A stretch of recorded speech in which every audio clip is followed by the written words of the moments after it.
அஸ்ஸலாமு அலைக்கும் வரஹ்மத்துல்லாஹி பரக்காத்துஹு. அல்லாஹ்வோட தூதர் நபிகள் நாயகம் ஸல்லல்லாஹு அலைஹி வஸல்லம் அவர்கள் தினமும் வழக்கமாக செய்துக்கிட்டு வந்த ஒரு அமுல், அது திக்ருன்னு கூட சொல்லலாம். அந்த ஒரு திக்ரை இன்றைக்கி இந்த வீடியோவில் நம்ம தெரிஞ்சுக்கிற போகிறோம். அல்லாஹ்வோட தூதர் நபிகள் நாயகம் ஸல்லல்லாஹு அலைஹி வஸல்லம் கூறினார்கள், உங்கள் மனம் எப்போதும் அல்லாஹ்வை என்ன செய்யணும், நினைவு கூறட்டும். அல்லாஹ்வை என்ன செய்து துதித்து கொண்டே இருக்கட்டும்.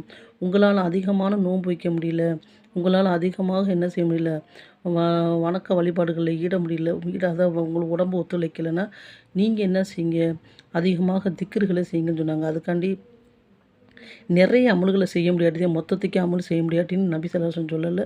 நம்ம 5 நேர தொழுகிறோம், மேற்கொண்டு நம்மளால் அதிகமான தொழுகைகளை நம்மளால் தொழுக முடியல, அதிகமாக உட்காந்து நம்ம குரான் ஓதணும், நிறைய நேரம் நம்மளால் ஓத முடியல, அதிகமான நோன்புகள் வைக்க முடியல, நம்மளால் தானம் தர்மம் சதக்கா செய்ய நமக்கு வசதி இல்லைங்கிற பட்சத்தில் நம்ம என்ன செய்யலாம், அல்லாஹ்வை அதிகமாக திக்ரு செய்யலாம்னு அல்லாஹ்வோட தூதர் நமக்கு சொல்லி கொடுத்துருக்காங்க. இன்றைக்கி வீடியோவில் நம்ம பார்க்க போகிறது நபிகள் நாயகம் ஸல்லல்லாஹு அலைஹி வஸல்லம் செஞ்சுக்கிட்டு இருந்த ஒரு சிறந்த ஒரு திக்ரை தான் நம்ம பார்க்க போகிறோம். அல்லாஹ்வோட தூதர் சொன்னாங்க, ஒவ்வொரு பஜர் தொழுகைக்கு பிறகும் அவர்கள் அல்லாஹும்ம அஜிர்னி மினன்னார் அப்படின்னு 7 முறை ஓதக்கூடியவங்களாக இருந்தாங்க சொன்னாங்க அல்லாஹ்வோட தூதர்.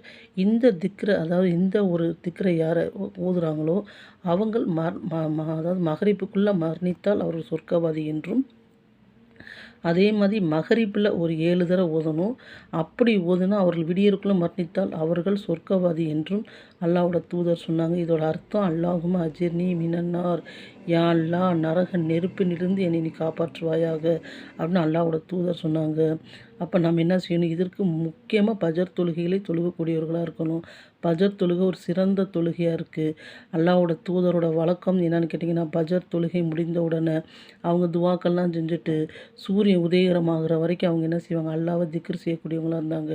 அதே மாதிரி அசர் தொழுகை முடிந்ததுக்கு பிறகு அசர்லேருந்து மகரிப் சூரியன் மறைகிற வரைக்கும் திக்ர் செய்யக்கூடியவங்களாக இருந்தாங்க. இந்த திக்ர் ஒரு சிறந்த திக்ராக இருக்குது.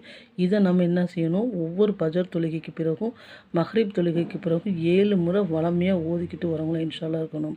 அஸ்ஸலாமு அலைக்கும் வரஹ்மத்துல்லாஹி பரக்காத்துஹு.